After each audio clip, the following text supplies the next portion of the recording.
박선영은 창문 너머로 펼쳐진 아파트 단지를 바라보았다.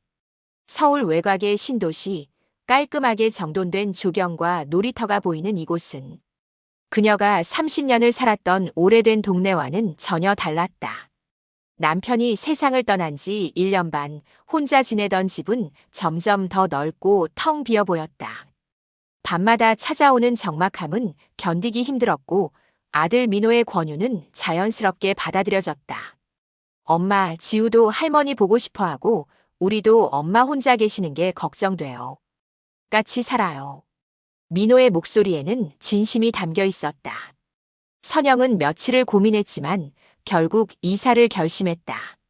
손자 지우의 웃음소리가 집안을 채우고 아들 내외와 함께하는 저녁 식사가 외로움을 덜어줄 거라 믿었다. 처음 몇 달은 괜찮았다. 7살 지우는 할머니가 와서 좋다며 매일 학교에서 있었던 일을 신나게 들려주었다. 선영은 지우를 학원에 데려다주고 저녁 준비를 돕고 집안을 정돈했다. 30년 넘게 교단에 섰던 습관 때문인지 그녀는 항상 무언가를 하고 있어야 마음이 편했다. 하지만 며느리 수진과의 관계는 생각만큼 편하지 않았다. 수진은 겉으로는 예의 바르고 상냥했지만 선영은 그녀의 말투와 표정 속에서 묘한 거리감을 느꼈다. 선영이 설거지를 하려고 하면 제가 할게요라며 막아섰고 지우의 간식을 준비하면 요즘은 그런 거 잘 안 먹여요라며 은근히 제지했다. 수진아, 오늘 저녁은 내가 된장찌개 끓일까? 아니에요, 어머니. 전 괜찮아요. 어머니 쉬세요. 말은 공손했지만 수진의 눈빛은 차가웠다. 선영은 자신이 너무 예민한 건지 아니면 정말로 무언가 잘못하고 있는 건지 혼란스러웠다. 어느 날 저녁 선영은 지우의 숙제를 도와주고 있었다. 지우가 할머니 고마워요. 라며 환하게 웃자 선영의 가슴이 따뜻해졌다. 이런 순간들이 있어 이곳에 온 게 잘한 선택이라고 스스로를 다독였다. 하지만 거실에서 들려오는 수진의 목소리는 그녀의 마음을 다시 무겁게 만들었다. 민호야, 어머니 약 드셨어? 응, 아까 드셨어. 그래. 요즘 자꾸 깜빡하시는 것 같아서. 선영은 약을 깜빡한 적이 없었다. 수진의 말은 사실이 아니었지만 민호 앞에서 반박하기는 어려웠다. 괜히 예민하게 구는 시어머니로 보일까봐 두려웠다. 밤이 깊어지고 선영은 작은 방에 누워 천장을 바라보았다. 이 집에서 자신의 자리는 어디일까? 손자를 돌보는 할머니? 집안일을 거두는 존재? 아니면 그저 짐? 창밖으로 아파트 불빛들이 하나둘 꺼지고 있었다. 선영은 눈을 감았지만 잠은 쉽게 오지 않았다. 머릿속에는 수진의 표정과 민호의 애매한 태도가 맴돌았다. 조금만 더 노력하면 괜찮아질 거야. 선영은 스스로를 다독이며 내일은 더 조심해야겠다고 다짐했다. 하지만 가슴 한편에는 이미 작은 균열이 생기고 있었다. 그날은 평소와 다름없는 목요일 저녁이었다. 민호는 회식으로 늦는다고 연락을 해왔고 선영은 지후와 함께 저녁을 먹은 뒤 설거지를 마쳤다. 수지는 방에 들어가 문을 닫았고 지우는 거실에서 레고를 가지고 놀고 있었다. 선영은 부엌을 정리하며 내일 아침 식사 준비를 하고 있었다. 지우가 좋아하는 달걀말이를 만들어줄까 생각하면서 냉장고를 열었을 때 수진의 방에서 목소리가 들려왔다. 응, 나야. 수진이 전화를 받는 소리였다. 선영은 신경 쓰지 않으려 했지만 갑자기 목소리가 커졌다. 스피커폰을 켠 모양이었다. 너 지금 괜찮아? 잠깐만 화장실 좀 다녀올게. 수진의 발소리가 복도를 지나 화장실로 향했다. 전화는 여전히 연결된 채였다. 친구로 보이는 여자의 목소리가 스피커폰을 통해 방 밖까지 새어나왔다. 야, 너 요즘 어때? 시어머니랑 같이 사는 거 적응됐어? 선영의 손이 멈췄다. 냉장고 문을 닫으며 귀를 기울였다. 그러지 말아야 한다는 걸 알면서도 몸이 먼저 반응했다. 화장실에서 물 내리는 소리가 들렸고 수진이 돌아와 전화를 받았다. 적응은 무슨? 진짜 피곤해 죽겠어. 선영의 가슴이 철렁 내려앉았다. 왜? 뭐가 그렇게 힘들어? 아니, 있잖아. 우리 시어머니 같이 사는 거 진짜 피곤해. 도와주는 것도 없으면서 눈치만 준다니까. 선영은 숨이 막히는 것 같았다. 싱크대에 손을 짚고 겨우 몸을 지탱했다. 에이, 그래도 애 봐주시잖아. 그것도 제대로 못 봐. 내가 다 신경 써야 돼. 간식도 옛날 거 주려고 하고 지우 숙제도 엉뚱하게 가르쳐서 내가 나중에 다시 고쳐줘야 하고. 헐, 진짜? 응. 그리고 맨날 집에 있으면서 청소는 또 왜 그 모양이야. 내가 퇴근하고 다시 해야 된다고. 아, 진짜 스트레스. 친구가 웃었다. 그럼 민호한테 말하지 그래. 말을 어떻게 해? 아들 앞에서는 착한 엄마 코스프레 하시는데 나만 나쁜 며느리 되는 거지. 힘들겠다, 진짜. 그러니까. 차라리 혼자 살 때가 나았어. 눈치 볼 일도 없고. 선영은 더 이상 듣고 있을 수 없었다. 조용히 자신의 방으로 돌아가 문을 닫았다. 다리가 후들거렸다. 침대 끝에 앉아 두 손으로 얼굴을 감쌌다. 도와주는 것도 없으면서 눈치만 준다. 그 말이 귓가에서 맴돌았다. 선영은 매일 아침 일찍 일어나 아침 식사를 준비했고 지우를 학교에 데려다 주었고 빨래를 개고 집안을 정리했다. 수진이 퇴근하면 저녁 준비를 도왔고 지우의 숙제를 봐주었다. 그런데 그게 아무것도 아니란 말인가. 청소는 또 왜 그 모양이야. 선영은 매일 청소기를 돌렸다. 물론 예전만큼 꼼꼼하지는 못할지 몰라도 최선을 다했다. 허리가 아파도 무릎이 시려도 참았다. 그런데 수진의 눈에는 그게 보이지 않았다. 가슴이 답답하고 숨을 쉬기가 힘들었다. 눈물이 핑 돌았지만 선영은 꾹 참았다. 울면 안 됐다. 지우가 들을지도 모르고 민호가 돌아오면 눈이 부은 걸 어떻게 설명할 것인가. 나는 짐이었구나. 선영은 작은 거울을 들여다보았다. 62세의 얼굴. 주름이 늘었고 머리카락에는 흰머리가 눈에 띄었다. 언제부터 이렇게 늙었을까? 남편이 살아있을 때는 이런 생각을 하지 않았다. 누군가에게 짐이 될 거라는 생각도 하지 않았다. 거실에서 지우의 웃음소리가 들려왔다. 텔레비전에서 나오는 만화를 보며 깔깔대는 소리. 선영의 가슴이 미어졌다. 지우만큼은 할머니를 좋아해준다고 믿었는데 그것마저 수진의 눈에는 부담이었을까. 밤이 깊어지고 민호가 돌아왔다. 선영은 방에서 나가지 않았다. 몸이 좀 안 좋다고 문자를 보내고 불을 껐다. 어둠 속에서 천장을 바라보며 선영은 처음으로 이곳을 떠나야 할지도 모른다는 생각을 했다. 수진의 말은 계속해서 머릿속을 맴돌았다.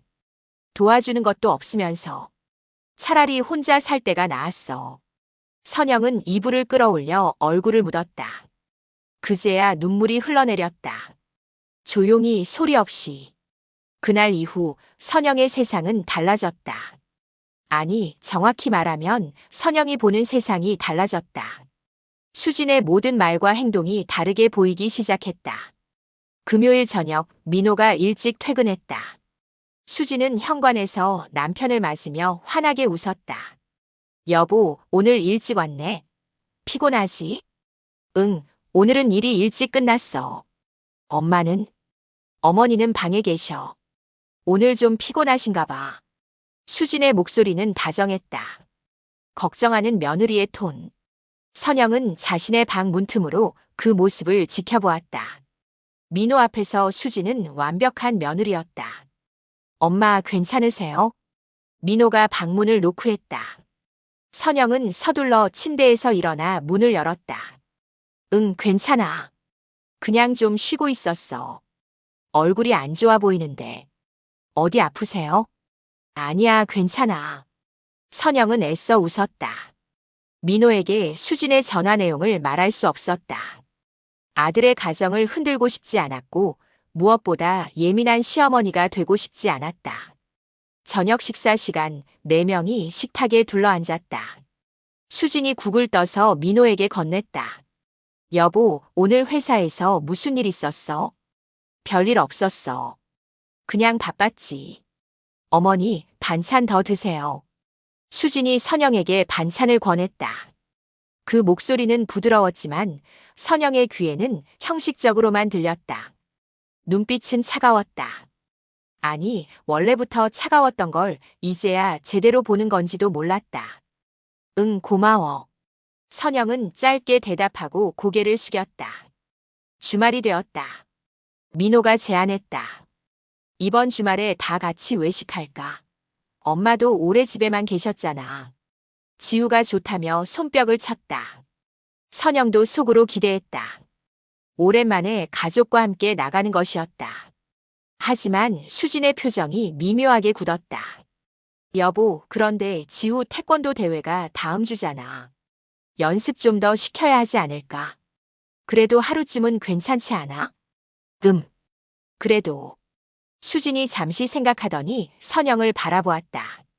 어머니, 혹시 지우 봐주실 수 있으세요? 우리 둘이서 잠깐 나갔다 올게요. 지우 데리고 가면 시끄럽기도 하고. 선영의 가슴이 철렁했다. 아니, 엄마도 같이 가면 되지. 민호가 말했지만 수진은 재빨리 덧붙였다. 지우가 요즘 감기 기운이 있어서요. 밖에 오래 나가면 안 좋을 것 같아요. 어머니가 집에서 봐주시면 좋을 것 같은데. 그래. 지우야, 괜찮아? 응, 괜찮아. 할머니랑 집에 있을래. 지우는 아무것도 모르고 웃었다. 민호는 미안한 듯 선영을 바라봤다. 엄마 괜찮으세요? 다음에 꼭 같이 가요. 응, 괜찮아. 너희끼리 다녀와. 선영은 고개를 끄덕였다. 거절할 수 없었다. 거절하면 손자도 안 봐주는 할머니가 되는 것 같았다. 수진과 민호가 나간 뒤 선영은 지우와 단둘이 남았다. 지우는 레고를 가지고 놀고 선영은 소파에 앉아 멍하니 창밖을 바라보았다. 일부러 나를 빼놓은 걸까? 그 생각이 머릿속을 떠나지 않았다. 지우의 감기 기운이라는 것도 핑계처럼 들렸다. 지우는 멀쩡했다. 할머니 뭐해? 응? 아무것도 아니야. 할머니 나랑 놀아줘. 그래, 그러자. 선영은 바닥에 앉아 지우와 함께 레고를 맞췄다. 지우의 웃음소리가 위로가 되었지만 가슴 한편은 여전히 무거웠다. 저녁 무렵 민호와 수진이 돌아왔다. 수진은 쇼핑백을 들고 있었다. 어머니, 지우 괜찮았죠? 응, 잘 놀았어. 다행이네요. 저희 맛있는 거 먹고 왔어요. 수진의 얼굴에는 만족스러운 미소가 있었다. 선영은 아무 말도 하지 않았다. 그날 밤 선영은 또다시 잠을 이루지 못했다. 수진의 두 얼굴이 선명하게 보였다. 민호 앞에서는 완벽한 아내이자 며느리. 선영과 단둘이 있을 때는 차갑고 무관심한 사람. 나는 이 집에서 투명인간이 되어가고 있어. 선영은 이불을 뒤집어 쓰고 몸을 웅크렸다. 외로움과 소외감이 밀려왔다. 남편이 살아있었다면 이런 일은 없었을 것이다. 남편이 옆에 있었다면 적어도 혼자가 아니었을 것이다. 창밖으로 달빛이 희미하게 들어왔다. 선영은 눈을 감았지만 잠은 오지 않았다. 머릿속에는 수진의 목소리가 계속 맴돌았다. 도와주는 것도 없으면서 차라리 혼자 살 때가 나았어. 선영은 자신이 짐이 되었다는 확신이 점점 강해지는 것을 느꼈다. 지우의 8번째 생일이 다가왔다. 선영은 일주일 전부터 준비를 시작했다. 손자가 좋아하는 공룡 캐릭터 케이크를 주문하고 직접 미역국을 끓일 준비를 했다. 지우의 옷도 새로 사고 선물로 줄 책도 골랐다. 할머니, 내 생일 파티 기대돼. 그래, 우리 지우 생일인데 당연히 멋지게 해줘야지. 지우가 할머니 품에 안기며 웃었다. 선영은 그 순간만큼은 행복했다. 손자의 웃음이 모든 상처를 잊게 해주는 것 같았다.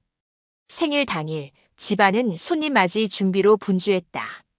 민호의 형제들과 친척들이 올 예정이었다. 선영은 아침 일찍 일어나 미역국을 끓이고 전을 부치고 과일을 정성스럽게 깎았다.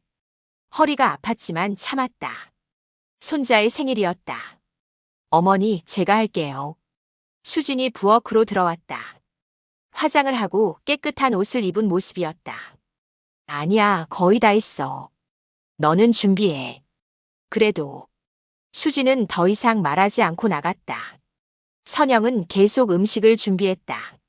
오후 2시 손님들이 도착하기 시작했다. 민호의 형수, 동생 부부, 그리고 친척들. 모두 지우에게 선물을 안겨주며 축하했다. 지우야, 생일 축하해. 와, 고마워요. 거실은 금세 사람들로 가득 찼다. 선영은 부엌으로 가며 음식을 나르고 손님들을 챙겼다. 땀이 났지만 기분이 나쁘지 않았다. 이런 날은 가족이 함께한다는 느낌이 들었다. 케이크에 초를 꽂고 불을 끄는 시간이 되었다. 지우가 소원을 빌고 촛불을 후 불어 껐다. 모두가 박수를 쳤다. 지우야, 할머니 고마워요. 지우가 선영에게 달려와 안겼다. 선영의 눈가에 눈물이 맺혔다. 우리 지우 생일 축하해. 할머니가 케이크도 사주시고 미역국도 끓여주셨어요. 지우의 말에 친척들이 선영을 바라보며 미소 지었다. 어머니, 수고 많으셨네요. 민호의 형수가 말했다. 그때 수진이 웃으며 끼어들었다. 요즘 어머니가 몸이 불편하시니까 제가 다 챙겼죠. 어제도 밤늦게까지 준비했어요. 순간 선영의 몸이 굳었다. 친척들이 고개를 끄덕이며 수진을 바라보았다. 수진 씨 고생 많았네. 며느리가 참 잘해. 수진은 겸손한 미소를 지었다. 선영은 아무 말도 할 수 없었다. 목구멍에 뭔가 걸린 것처럼 답답했다. 몸이 불편하다고? 선영은 아프지 않았다. 오늘 아침부터 계속 음식을 준비했고 집안을 정리했다. 그런데 수진은 마치 자신이 모든 걸 했다는 듯이 말했다. 어머니, 케이크 드세요. 수진이 선영에게 케이크를 건넸다. 그 눈빛은 여전히 차갑고 입가의 미소는 형식적이었다. 주변 사람들 앞에서만 보이는 가면. 선영은 케이크를 받았지만 먹을 수가 없었다. 목이 메었다. 어머니, 괜찮으세요? 얼굴이 안 좋아 보이는데. 민호의 동생이 걱정스럽게 물었다. 응, 괜찮아. 그냥 좀 더워서. 그래도 무리하지 마세요. 수진 씨가 다 해줬다니까 어머니는 쉬셔야죠. 모두가 웃으며 고개를 끄덕였다. 선영은 그 자리에서 투명인간이 된 것 같았다. 자신이 한 일들이 모두 지워지고 수진의 공으로 돌아갔다. 파티가 끝나고 손님들이 돌아간 뒤 선영은 설거지를 하며 눈물을 참았다. 민호와 수진은 거실에서 지우와 함께 선물을 정리하고 있었다. 여보, 오늘 정말 수고했어. 다들 음식 맛있다고 했어. 그렇게 말해줘서 고마워. 어머니도 도와주셨고. 그래도 엄마는 요즘 몸이 안 좋으시잖아. 내가 고생 많았지. 선영은 설거지하던 손을 멈췄다. 수진의 거짓말이 이제는 민호에게도 사실처럼 받아들여지고 있었다. 나는 아무리 애써도 이 집에서 인정받지 못한다. 그 생각이 머릿속을 가득 채웠다. 선영은 설거지를 마치고 조용히 자신의 방으로 들어갔다. 침대에 누워 천장을 바라보았다. 오늘 지우가 안겨줬을 때의 따뜻함도 미역국을 끓이며 느꼈던 보람도 모두 사라졌다. 남은 건 허무함과 억울함 뿐이었다. 내가 왜 이렇게까지 해야 하지? 선영은 처음으로 분명하게 깨달았다. 아무리 노력해도 이 집에서 자신의 자리는 없다는 것을. 수지는 자신을 원하지 않았고 민호는 아내의 말만 믿었고 친척들은 겉으로 보이는 것만 믿었다. 창밖으로 어둠이 내려앉았다. 선영은 눈을 감았지만 잠은 오지 않았다. 가슴 속에는 무언가가 부서지는 소리가 들리는 것만 같았다. 그날 밤 선영은 결심했다. 더 이상 이곳에 머물 수 없다고. 자신의 존재가 지워지는 곳에서 더 이상 투명인간으로 살 수 없다고. 다음 날 아침 선영은 평소보다 일찍 일어났다. 잠을 제대로 자지 못했지만 머리는 오히려 맑았다. 결심이 서면 사람은 이렇게 달라지는 것일까? 민호가 출근하고 수진이 지우를 학교에 데려다 준 사이 선영은 조용히 노트북을 켰다. 오랜만에 만지는 컴퓨터였다. 민호가 사준 것이지만 거의 사용하지 않았었다. 부동산 사이트에 접속했다. 전세 아파트를 검색했다. 서울 외곽 조용한 동네, 방 하나에 작은 거실이면 충분했다. 혼자 살기에 딱 맞는 크기. 화면을 스크롤하며 매물들을 살펴보았다. 가격, 위치, 조건. 하나하나 꼼꼼히 확인했다. 30년 넘게 교사로 일하며 쌓은 습관이었다. 선영은 체계적이고 신중한 사람이었다. 이 정도면 괜찮겠어. 마음에 드는 매물 몇 개를 메모했다. 다음은 돈 계산이었다. 서랍에서 통장을 꺼냈다. 국민연금과 교사연금을 계산했다. 남편이 남긴 보험금도 있었다. 혼자 살기에는 충분했다. 아껴 쓰면 여유롭게 살 수 있는 금액이었다. 왜 진작 생각하지 못했을까? 선영은 스스로에게 물었다. 아들에게 의지하려 했던 자신이 손자와 함께하고 싶었던 마음이 잘못된 건 아니었다. 하지만 그게 수진에게는 짐이었고 자신에게는 고통이었다. 오후가 되자 선영은 부동산에 전화를 걸었다. 여보세요. 혹시 오늘 매물 볼 수 있을까요? 네, 가능합니다. 몇 시쯤 오시겠어요? 2시쯤 갈게요. 전화를 끊고 선영은 외출 준비를 했다. 거울을 보며 단정하게 옷을 입었다. 오랜만에 밖으로 나가는 것이었다. 부동산에 도착해 매물을 둘러보았다. 작은 아파트였지만 깨끗하고 햇살이 잘 들었다. 방 하나, 거실, 부엌. 혼자 살기에 딱 맞았다. 어르신, 혼자 사세요? 부동산 중개인이 물었다. 네, 혼자 살 예정이에요. 그럼 이 집 정말 좋아요. 조용하고 주변에 마트도 가깝고요. 선영은 고개를 끄덕였다. 창문을 열어보니 공원이 보였다. 아침에 산책하기 좋을 것 같았다. 계약은 언제쯤 하시겠어요? 조금 생각해보고 연락드릴게요. 집으로 돌아오는 길 선영의 마음은 복잡했다. 독립은 필요했지만 쉬운 결정은 아니었다. 지우와 떨어지는 것이 가장 큰 걸림돌이었다. 지우는 어떻게 하지? 그 생각만 하면 가슴이 아팠다. 손자와 함께한 시간들이 떠올랐다. 학교에 데려다주며 손을 잡았던 순간들, 숙제를 도와주며 웃었던 시간들. 집에 도착하니 지우가 먼저 와 있었다. 할머니, 어디 갔다 왔어? 응, 잠깐 볼 일 있어서.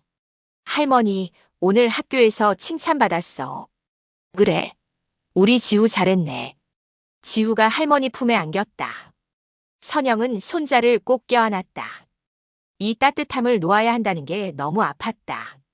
저녁 식사 시간, 선영은 평소보다 조용했다. 민호가 물었다. 엄마 괜찮으세요? 오늘 말이 없으시네. 응, 괜찮아. 그냥 좀 피곤해서. 수지는 아무 말 없이 밥을 먹었다. 선영을 쳐다보지도 않았다. 밤이 되고 선영은 방에서 오래된 상자들을 꺼냈다.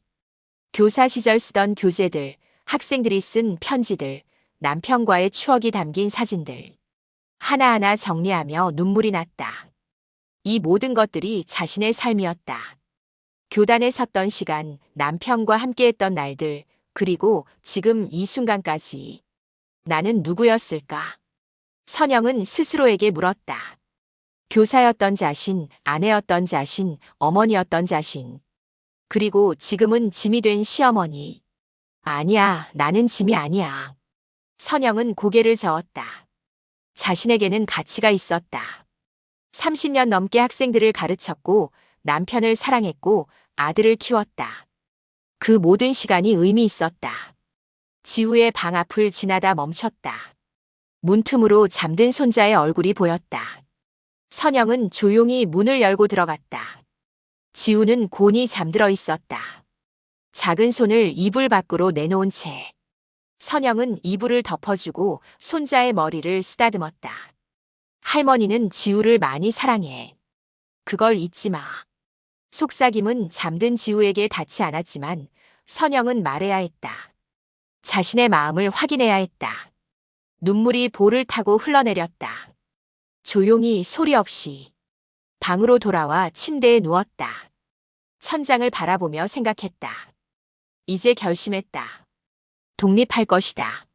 지우와는 떨어지지만 사랑은 거리로 끊어지지 않는다. 주말마다 만날 수 있고 전화할 수 있고 언제든 달려갈 수 있다. 이제야 내 삶이 시작되는구나. 선영은 처음으로 그 말의 의미를 깨달았다. 누군가의 어머니, 누군가의 시어머니가 아닌 박선영이라는 한 사람으로 사는 것. 창밖으로 달빛이 들어왔다. 선영은 눈을 감았다. 이번에는 잠이 왔다. 오랜만에 편안한 잠이었다. 일주일 후 선영은 가족 회의를 제안했다. 저녁 식사를 마친 뒤 거실에 모두 앉았다. 지우는 자신의 방에서 놀고 있었다. 이야기할 게 있어서. 선영의 목소리는 차분했다. 민호와 수진이 선영을 바라보았다. 엄마, 무슨 일이세요? 민호가 걱정스럽게 물었다. 나 따로 살려고 해. 순간 거실이 조용해졌다. 민호의 표정이 굳었다. 엄마, 갑자기 왜요? 무슨 일 있으세요? 아니, 그냥 혼자 살고 싶어졌어. 너희도 신혼인데 시어머니랑 사는 게 불편하잖아. 수진의 얼굴이 미묘하게 변했다. 놀란 듯 했지만 눈빛 깊은 곳에는 안도하는 기색이 역력했다. 어머니, 무슨 말씀이세요? 저희는 괜찮은데요. 수진의 목소리는 형식적이었다. 선영은 그걸 알았다. 엄마, 제가 뭘 잘못했나요? 말씀하세요. 민호가 다급하게 물었다. 선영은 고개를 저었다. 내가 잘못한 게 아니야. 그냥 엄마가 독립하고 싶은 거야. 나도 내 삶을 살고 싶어. 하지만 엄마 혼자. 괜찮아. 연금도 있고 집도 알아봤어. 그렇게 멀지 않은 곳이야. 민호는 아무 말도 하지 못했다. 수지는 입술을 깨물며 아래를 내려다보았다. 지우는요? 민호가 물었다. 지우는 주말마다 볼 수 있잖아. 그리고 전화도 하고. 선영의 목소리가 살짝 떨렸다. 지우 이야기만 나오면 마음이 약해졌다. 엄마, 진짜 괜찮으세요? 응, 괜찮아. 이게 더 나은 선택이야. 너희도 나도. 민호는 한참을 아무 말 없이 앉아 있다가 천천히 고개를 끄덕였다. 알겠어요. 엄마가 그렇게 결정하셨으면 존중할게요. 고마워. 수지는 여전히 아무 말도 하지 않았다. 하지만 그녀의 어깨가 살짝 가벼워 보였다. 이사 날이 정해졌다. 보름 후였다. 선영은 짐을 정리하기 시작했다. 많지 않았다. 옷가지, 몇 권의 책, 남편의 사진. 그게 전부였다. 지우에게는 이사 일주일 전에 말했다. 지우야, 할머니가 다른 집으로 이사 갈 거야. 왜? 할머니 여기 살면 안 돼? 지우의 눈이 커졌다. 할머니도 할머니 집이 필요해. 하지만 주말마다 지우 보러 올게.